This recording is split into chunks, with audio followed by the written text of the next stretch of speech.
பொதுவாக மழையை பார்த்தோன்னே எனக்கு வந்து கி ராஜநாராயணன் அப்படிங்கிற ஒரு ரைட்டரோட ஞாபகம் தான் வரும். அவர் வந்து ஸ்கூலுக்கு போய் படிக்கலை, பள்ளிக்கே போகாதவர். அவர் மழையை பற்றி சொன்ன ஒரு கோட் என் மைண்டில் நிரந்தரமாக தங்கிருச்சு. அவர் என்ன சொன்னார்னா, நான் மழைக்காகத்தான் பள்ளிக்கூடத்தில் ஒதுங்கினேன், ஒதுங்கியவன் மழையையே பார்த்து கொண்டிருந்து விட்டேன் அப்படின்னு ஒரு 2 வரியில் சொல்லியிருப்பார். பொதுவாக மழைக்காக கூட பள்ளிக்கூடத்தில் ஒதுங்காதவன் அப்படின்னு சொல்லுவாங்கள்ல, நம்ம ஊரில் பழமொழி. அவர் வந்து மழைக்காக ஒதுங்கினார், அப்பவும் படிக்கலை, மழையவே பார்த்துட்டு இருந்தேங்கிறாரு.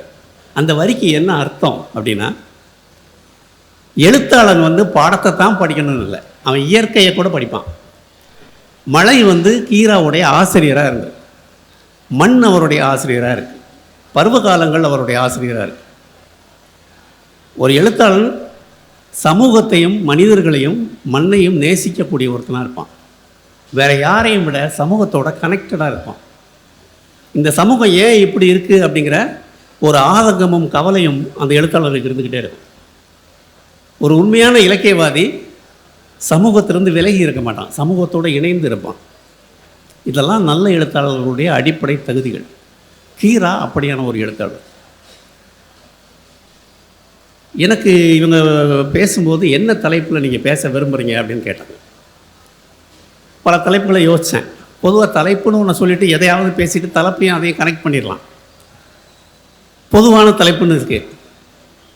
ஆனால் நான் திடீர்னு தோணுச்சு, கற்றது கற்பனை அப்படின்னு. ஏன்னா பள்ளிக்கூடத்தில் உட்காந்து மழையவே பார்த்துட்டு இருந்த கீரா வந்து புதுச்சேரி யூனிவர்சிட்டியில் ஒரு டிபார்ட்மெண்ட்டோட ஹெச்ஓடி ஆகிட்டார். யோசிச்சு பாருங்க, ஒரு துறையின் தலைவராக, நாட்டுப்புறவியலுடைய துறை தலைவராக புதுச்சேரி பல்கலைக்கழகமும் அரசும் அவரை கூப்பிட்டு விருது வேலை கொடுத்தாங்க. அந்த பணியில் இருந்தார் அவர். அந்த பணியை வந்து அவர் டிகிரி படித்து வாங்கலை, டாக்டரேட் படித்து வாங்கலை. எது அவரை வாங்க வச்சுச்சுன்னா அவருடைய கற்பனை. கற்பனை மட்டும் இல்லைன்னா நம்ம வாழ்க்கையில் எந்த வித சுவாரஸ்யமும் இருக்காது. நம்முடைய கலைகள் கிடையாது, நம்முடைய இலக்கியம் கிடையாது, நம்முடைய சினிமா கிடையாது, நம்முடைய அன்றாட நடவடிக்கைகளே கிடையாது, இல்லையா? இங்கே உட்காந்துருக்க எல்லார் மனதிலும் இப்போ ஏதாவது ஒரு கற்பனை உருவாக்கிட்டு தான் இருக்கும். மழை நின்றுச்சு, கிளம்பலாமா வேணாமா? போகிற வழியில் மதுரையில் எப்பயுமே இப்படி தான் வந்து பழக்கம் தமுக்கிறதுக்கு. இன்றைக்கி வேற எங்கேயோ நான் போயிட்டு வந்தேன். நான் கற்பனையே செய்யாத பல பகுதிகள் வழியாக அதை ட்ராவல் பண்ணி தான் நான் வந்து தமுக்கத்துக்கு வர வேண்டியிருந்துச்சு.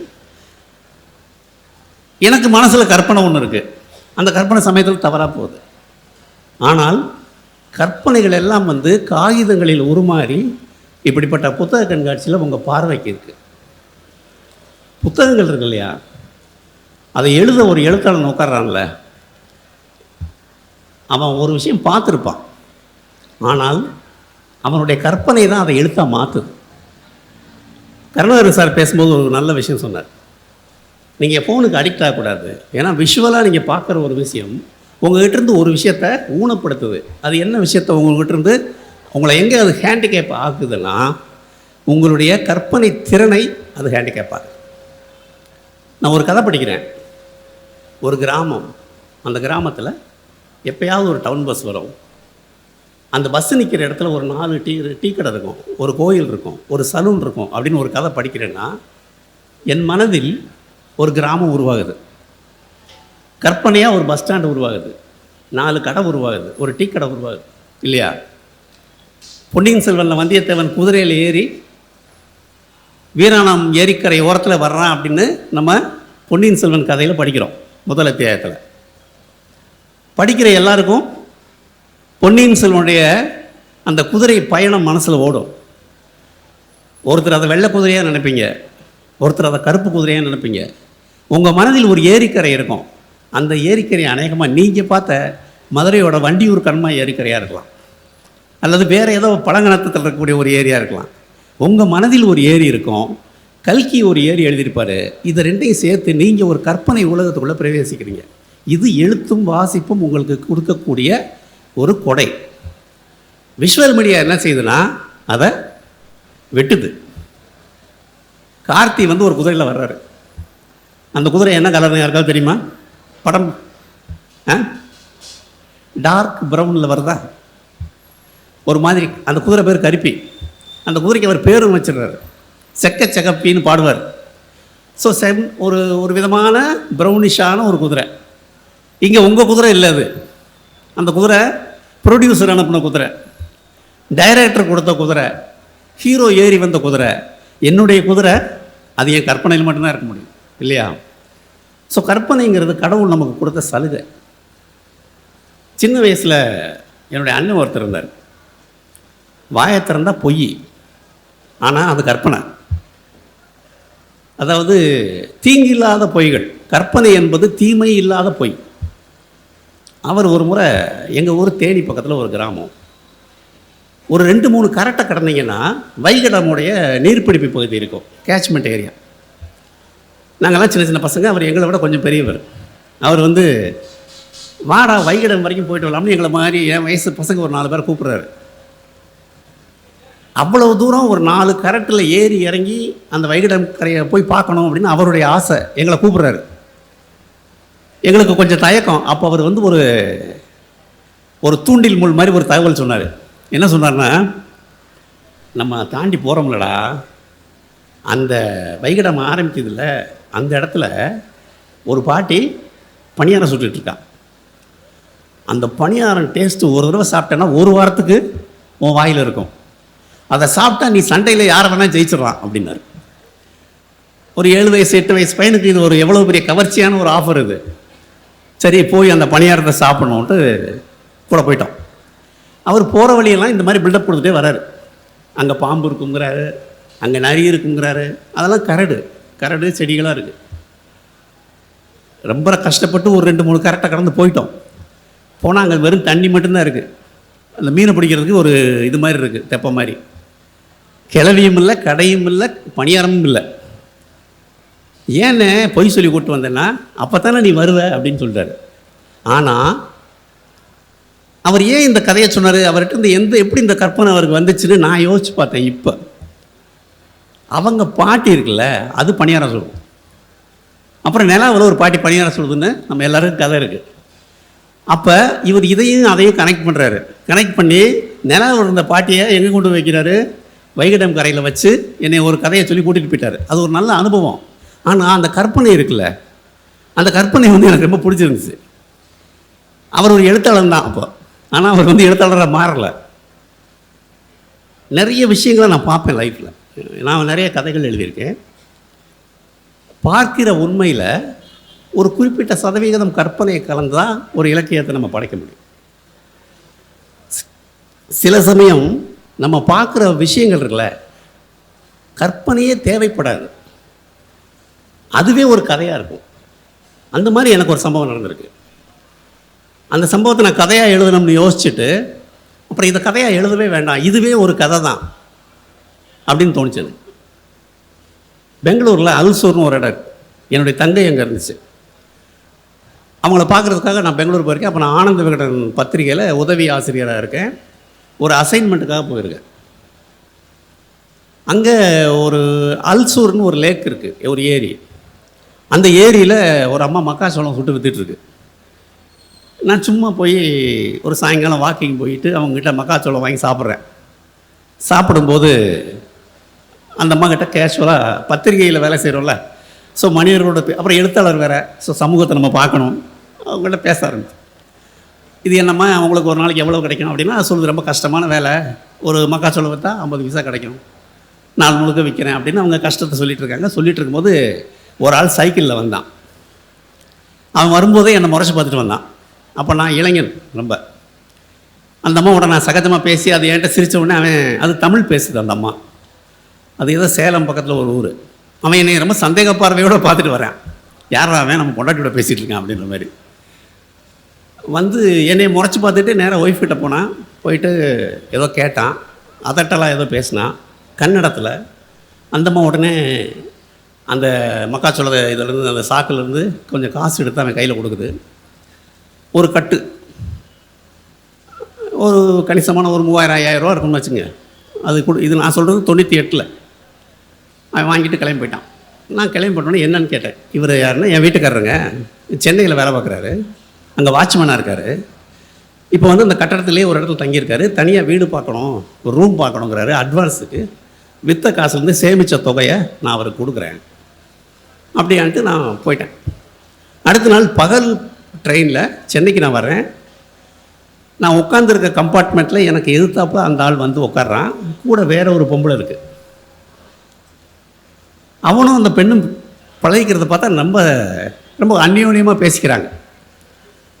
எனக்கு ஏன்னா நேற்று வந்து அங்கே அந்த அம்மாட்ட பொண்டாட்டிகிட்ட காசில் வாங்கிட்டு வேற ஒரு பொம்பளையோட ட்ரெயினில் வரானேன்னு தோணுச்சு. அவ்வளோ நெருக்கமாக பேசிக்கிறாங்க. அவன் திடீர்னு என்னை பார்த்துட்டான். பார்த்த உடனே அவன் முகம் மாறிடுச்சு. பட்டு அந்த இடத்துல யோசிச்சு பாருங்கள், இது வந்து ஒரு சிறுகதைக்கான ஒரு சூழ்நிலை. அவன் மனசில் என்ன ஓடுதுன்னு நான் யோசிக்க, என் மனசில் என்ன ஓடுதுன்னு அவன் யோசிக்கிறான். சரிட்டு நான் அப்படியே மெதுவாக தர்ம சங்கடமாக இருந்துச்சு. எந்திரிச்சு என்னதான் இருந்தாலும் ஒரு ஆணுக்கும் பெண்ணுக்கும் நடுவில் மூணாவது ஆள் போய் பேசுகிறதுக்கு இதெல்லாம் அப்படி இருக்க முடியாதுல்ல, சிவிலைஸ்டு சொசைட்டியில் இருக்கோம். ஸோ போய் வெளியில் போய் அந்த பாத்ரூம் கதை விட்டு நின்றுட்டு இருந்தேன். இவன் வந்தான். வந்து என்ன சொன்னான்னா, சார் ஒய்ஃபிட்ட சொல்லிடாதீங்க சார் அப்படின்னா. எனக்கு ஏங்க நான் சென்னையில் இருக்கேன், அவங்க எங்கேயோ அலசூரில் இருக்காங்க, அவங்கக்கிட்ட நான் இல்லை சார், இங்கே இருக்கால ஒய்ஃபு, அவட்ட சொல்லிடுறாங்க. அப்போ அவங்க யார் அப்படின்னு நான் கேட்டேன். சார் இதுதான் சார் ஒய்ஃபு, அதனால அதுக்கு என்ன வார்த்தை வேணால் சொல்லிக்கலாம், சேர்த்துக்கிட்டது சார். எனக்கு வந்து முதல் உணர்வு, ஒரு ரைட்டராக அதை பார்க்குறோம்ல, முதல் உணர்வு என்னென்னா சிரிப்பு வந்துருச்சு. ஆனால் ஒரு வினாடியில் அந்த சிரிப்பு பெரிய வருத்தமாக மாறிச்சு எனக்கு. என்ன காரணம்னா, உடனே அந்த அம்மா என் மனசில் வந்தாங்க. அவனுடைய பாவப்பட்ட அந்த மனைவி 50 பைசா கிடைக்குது ஒரு மக்காச்சோளம் விற்கிறதுக்கு. அந்த அம்மா நேற்று இவனுக்கு கொடுத்தது குறைந்தபட்சம் 5000 ரூபா கொடுத்துருக்கோம். அப்படின்னா அந்த அம்மா எத்தனை மக்காச்சோளம் விற்றுருக்கோம், எவ்வளவு 50 காசு சேர்த்து இவன்ட்ட கொடுத்துருக்கோம். இவன் அதை சிம்பிளாக வாங்கிட்டு போய் அங்கே ரூமுக்கு அட்வான்ஸ் கொடுக்குறது பொண்டாட்டி, இவன் ரூமுக்கு கூட்டிகிட்டு போகிறது வேற ஒரு பெண். இந்த இடத்துல பொதுவாக அவங்களுக்கு தெரியும், நம்ம பெண்களை வந்து நம்ம என்ன மாதிரியான ஒரு அமைப்பில் வச்சு எக்ஸ்ப்ளாய்ட் பண்ணிகிட்ருக்கோம், சுரண்டிக்கிட்டு இருக்கோம்னு நம்ம எல்லாருக்கும் தெரியும். சில பேருக்கு தெரியாது, பல பேருக்கு தெரிஞ்சும் தெரியாமல் அதை செய்வோம், சில பேர் வேணும்னே செய்வோம். இதுதான் இன்றைய ஆணுடைய மனநிலை. அந்த பெண்ணுடைய மனநிலை யோசிச்சு பார்த்தேன்.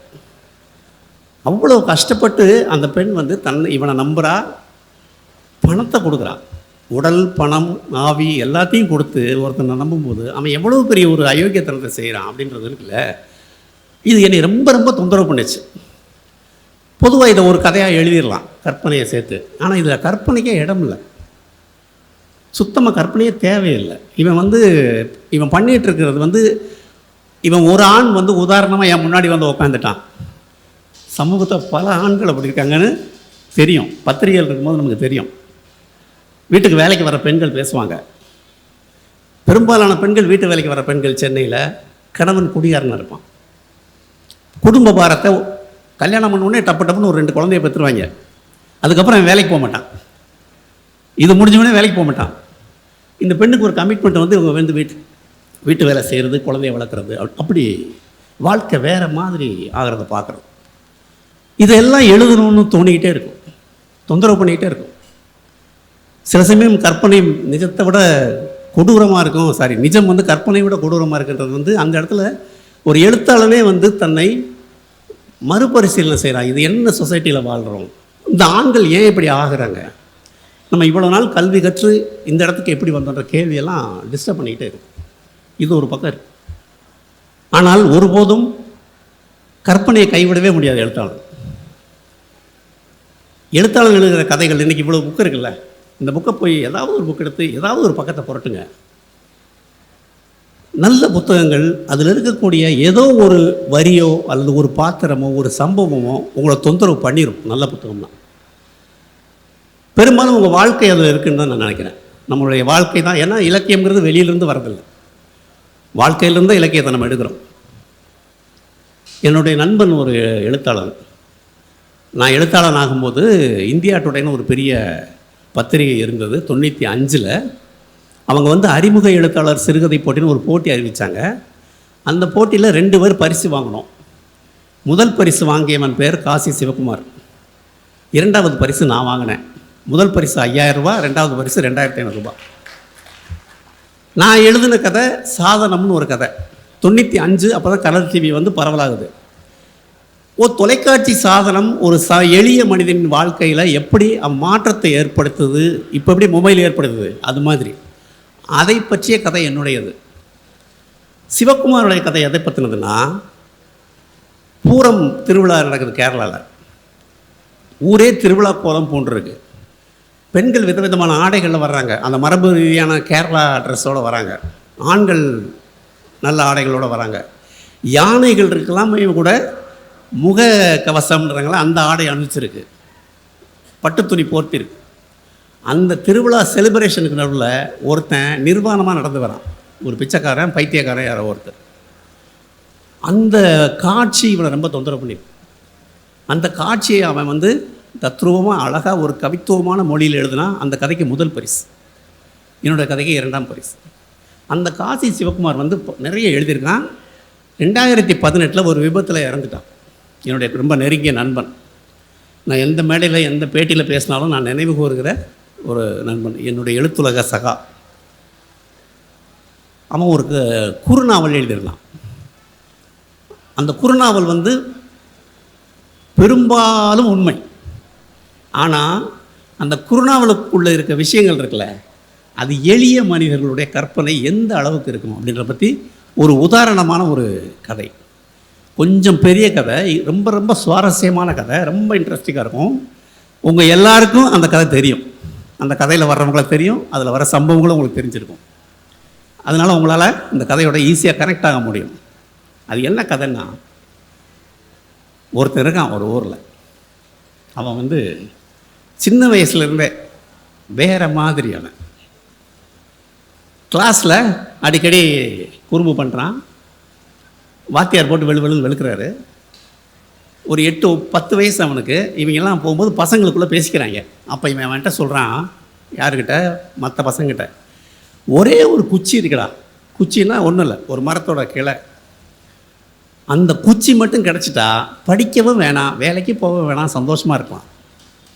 உடனே கூட இருக்காங்கிறேன், அது என்னடா குச்சி? அந்த குச்சி வேறு ஒன்றும் இல்லை, அந்த குச்சிக்கு பேர் தெரியாது, ஆனால் அது ஒரு மந்திர சக்தி வாய்ந்த குச்சி. இவன் கூட இருக்கிறவங்களாம் க்யூரியஸாக என்னன்னு கேட்குறாங்க. அதாவது தாத்தாவங்கெல்லாம் வேட்டைக்கு போகும்போது முயலை சுட்டு குழம்பு வைக்கலான்னு முயலை சுட்டு வெட்டி குழம்பு வைக்க போகிறாங்க. குழம்பை கிண்டி விடுறதுக்காக ஒரு குச்சி எடுத்து அந்த மொச குழம்பை கிண்டுறாங்க. கிண்டின உடனே என்ன நடக்குதுன்னா, அந்த முயல் உயிர் பெற்று எல்லாம் ஒட்டிக்கிட்டு ஓடி போயிடுச்சு. இவங்க என்ன செய்கிறாங்க, அதே குச்சியை கொண்டு அதை எரிஞ்சாங்க. அந்த குச்சியை விட்டு ஆட்டினதுனால, அந்த குச்சியுடைய சக்தினால் செத்த முயல் பொழைச்சி உடஞ்ச எறும்பு ஒட்டி ஓடி போயிடுச்சு. இந்த குச்சி இருக்குடா நம்ம ஊரில், அந்த குச்சியை கண்டுபிடிச்சிட்டா நம்ம கோடீஸ்வரன் அப்படிங்கிறான்.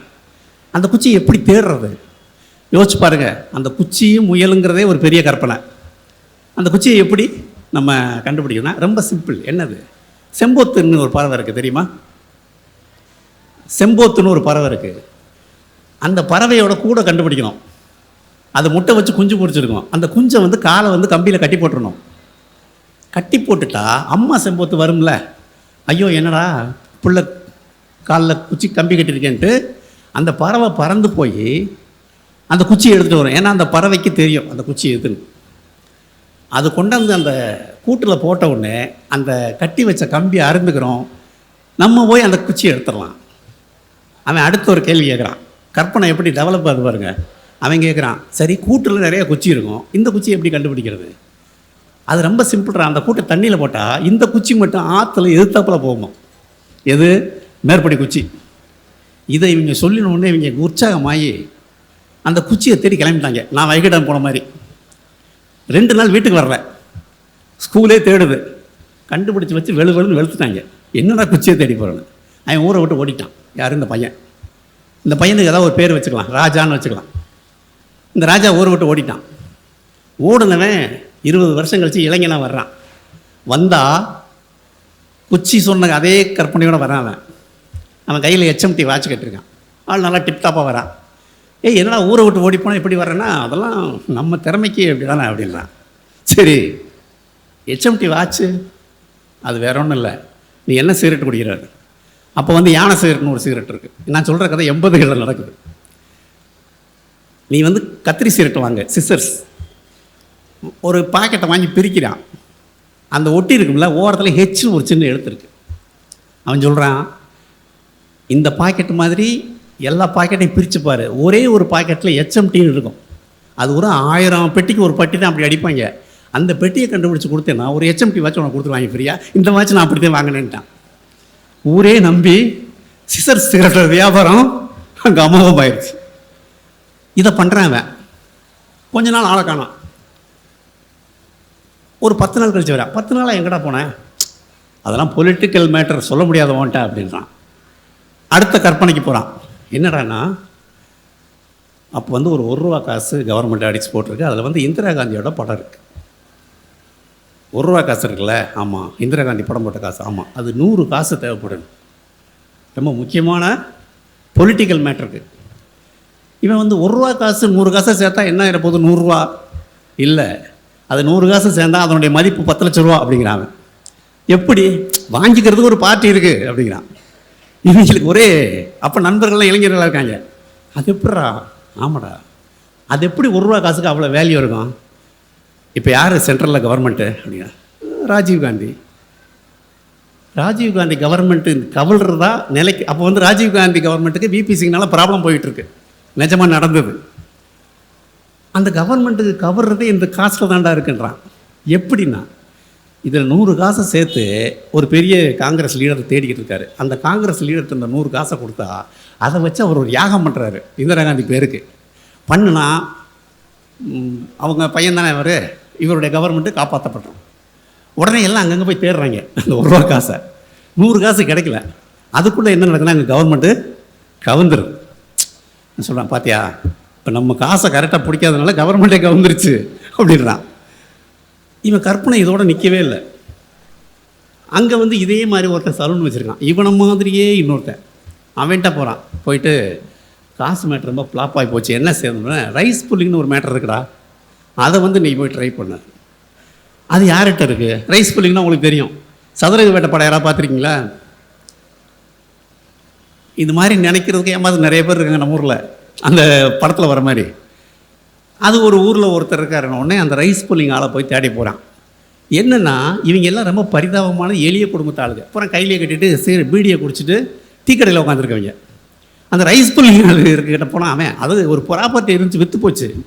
பெட்ரோல் பாக்ஸ் மூடி தான் ரைஸ் புல்லிங் இதில், அது விற்று போச்சு. வேறொரு மேட்டர் இருக்குது. அது என்ன அப்படின்னு கேட்குறான். அது வந்து கஜமுத்து. கஜமுத்துனா என்ன? அது வந்து யானை இருக்குல்ல, யானை. அவன் ஒரு கற்பனை சொல்கிறாங்க. யானை வந்து ஆண் யானையும் இல்லாமல் பெண் யானையும் இல்லாமல் திருநங்கை மாதிரி ஒரு யானை இருக்கான். அந்த யானை 100 வருஷம் இருந்துட்டா அதனுடைய மத்தகத்தில் ஒரு உருண்டை வருமா. அந்த உருண்டைக்குள்ளே ஒரு முத்து இருக்குது. அந்த முத்து எடுத்து வீட்டில் வச்சுக்கிட்டா, அடுத்து சொல்ல போகிறது அடல்ஸ் ஒன்னியே மேட்டர். அந்த முத்தை வந்து தலைமையில் வச்சுக்கிட்டா ஆம்பளை வந்து ரொம்ப ஆம்பளையாக சூப்பர் என்ன சொல்கிறது மேஷோங்கிறாங்கல்ல, இந்த மாதிரி ஆண்மைத்தன்மை வந்து எங்கேயோ போயிடுமா. அதனால அதுக்கு பயங்கர டிமாண்டு. ஒரு ஷர்ட்டு வந்து 3 கோடி வச்சுக்கிட்டு வெயிட் பண்ணிகிட்ருக்காரு. போன வாரம் தான் ஊருக்கு போனார். இதை நம்ம ரெடி பண்ணிட்டோம்னா கோடி கணக்கில் பிடிச்சிடலாம். அது யார்கிட்டடா இருக்குன்னா, காத்தமுத்துன்னு ஒருத்தன் இருக்குண்ணா. என்னது? கஜமுத்து காத்தமுத்துக்கிட்ட இருக்குது அப்படின்னா. கஜமுத்து வச்சுருக்கிற காத்தமுத்துவை தேடி இவங்க போகிறாங்க. காத்தமுத்துவோட நிலைமை ரொம்ப பரிதாபம். அவர் சாப்பிட்டே 2 நாள் ஆகுது. அவர் கோடிகளில் கனவுல இருக்கார். போயிட்டாங்க. அவர் நம்ம வந்து மிட் நைட்டு 1 வாரம் கழித்து நடுராத்திரி 2 மணிக்கு மலை உச்சியில் தான் அந்த ப்ராப்பர்ட்டியை காட்ட முடியும். அப்போ இவர் கேட்குறாரு, ஏங்க அந்த முத்தை கொண்டு வந்து காமிச்சா பார்த்துட்டு போய் பார்ட்டியை கூட்டு வந்து வாங்கிடலாம்ல. அதுக்கு அவன் சொல்கிறான், இது என்ன டியூப்லைட்டுன்னு நினச்சியா இல்லை சட்டைன்னு நினச்சியா அப்படிங்கிறான். அவன் சொன்ன டியூப்லைட்டும் சட்டையும் டியூப்லைட் கிடையாது, சட்டை கிடையாது, வேறு 2. அது என்னன்னு உங்களுக்கு கெஸ் பண்ணுங்கள். ஒரே ஒரு செகண்ட் தண்ணி குடிச்சுக்கிறேன்.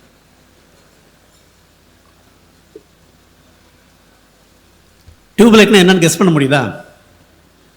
டியூப்லைட்னா யானை தந்தமா, சட்டைனா மான் தோல் அல்லது புலித்தோல். எல்லாம் கோடு வேர்டில் இயங்குது ஒரு உலகம். அது கஜமுத்துலாம் ரொம்ப அதை விட பெரிய ஐட்டம். அதை நீங்கள் வந்து அன்றைக்கி நைட்டு தான் பார்க்கணும். சரி ஓகேன்னு வெயிட் பண்ணுறாங்க. அந்த ஒரு வாரம் கழித்து நைட்டு மிட் நைட்டில் போய் உட்காந்துருக்காங்க. சம்மந்தப்பட்ட ஆள் வரல. ஏன் வரலன்னு தெரியல. இவன் வந்து கஜமுத்து வாங்குறதுக்கு ஒரு ஆள் வேணும்ல, அதுக்கு ஒரு ஆளை தேடி போகிறான். அவர் யாருன்னா, இந்த ஆண்மை குறைவுக்காக பல லட்சங்களை செலவு பண்ணிகிட்ருக்கார். அவர் தங்க பஸ்மா வாங்கி சாப்பிட்றாரு. இவன் போகும்போது என்ன பண்ணுறாரு, குருவி இருக்குல்ல, புறா, அதில் மணிப்புறாவாக பிடிச்சி பொறிச்சு தின்னுட்டுருக்காரு. எதுக்குங்க அப்படின்னு கேட்டால், மணிப்புறாவோட கால் இருக்குல்ல, பாதம், அதை சாப்பிட்டா, வறுத்து பொடி பண்ணி சாப்பிட்டா ரொம்ப பெரிய சூப்பர் மேல் ஆயிடலாம், பேராண்மை மிக்கவன் ஆயிடலான்றார் அவர். சரி வேறு என்ன செய்கிறீங்க? அரண்னு ஒன்று இருக்குது தெரியுமா, பாம்பராணின்னு சொல்லுவாங்க. ஓனான் மாதிரி நீளமாக இருக்கும். ஒரு வைத்தியம் வந்து அவர்கிட்ட சொல்லியிருக்கான், அந்த அரணை இருக்குல்ல, அதை சாப்பிட்டீங்கன்னா உங்களுக்கு வந்து எல்லாம் சரியாயிரும்னா, அவர் என்ன பண்ணுறாரு, அதுக்கு ஒரு பக்குவம் சொல்கிறார். அந்த அரணையை கொன்று சாணியில் உருண்டு பிடிச்சி வச்சிடணுமா. அது நல்லா காஞ்சி ட்ரை ஆன உடனே அதை எரித்து அந்த சாம்பலை கரைச்சி டெய்லி குடிக்கணுமா. இதை மாதிரி அவர் பல அரணைகளை தின்னுருக்கார் அவர். ஸோ லட்சங்கள் கொடுக்கறதுக்கு ரெடியாக இருக்கார். என்ன பண்ணுறாரு, சரி பொருளை கொண்டாந்து காட்ட வைக்கிறார். பட் பொருள் வந்து காட்டலை. ஆனால் ஒரு நல்ல பார்ட்டி, அவர் காசு கொடுக்கறதுக்கு தயாரான பார்ட்டி, நல்ல மனிதர் அவர். அவர் ஏன் அப்படி இருக்காருன்றதுக்கு ஒரு கற்பனை, ஒரு கதை இருக்குது. என்னென்னா, அவங்க அப்பா இருக்கார்ல, அவர் முன்னாடி வந்து ஏர் உழுதுகிட்டு இருக்கும்போது அந்த ஏற்காலில் ஒரு கல் மாட்டிக்கிடுச்சு. அந்த கல் எடுத்து பார்த்தா அது ஒரு டிஃப்ரெண்ட்டான கல். அதை கொண்டு போய் பக்கத்தில் இருக்க ஊரில் போய் கொடுத்தா, ஒரு கடையில் 10 ரூபா தரேன்னா, இன்னொரு கடையில் 50 ரூபா தரேன்னா, ஒரு கடையில் 100 ரூபா தரேன்னா. உடனே இவர் இந்த கல்லில் விஷயம் இருக்குதுன்னு சொல்லி விசாரித்து 500 ரூபாய்க்கு விற்றுட்டார்.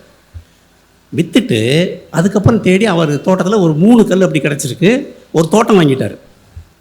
அதுக்கு அடுத்து என்னாச்சுன்னா, சாகிற வரைக்கும் அவர் ஒரு நாள் நிமிர்ந்து நடக்கலை, குனிஞ்சிக்கிட்டே நடக்கிறார்.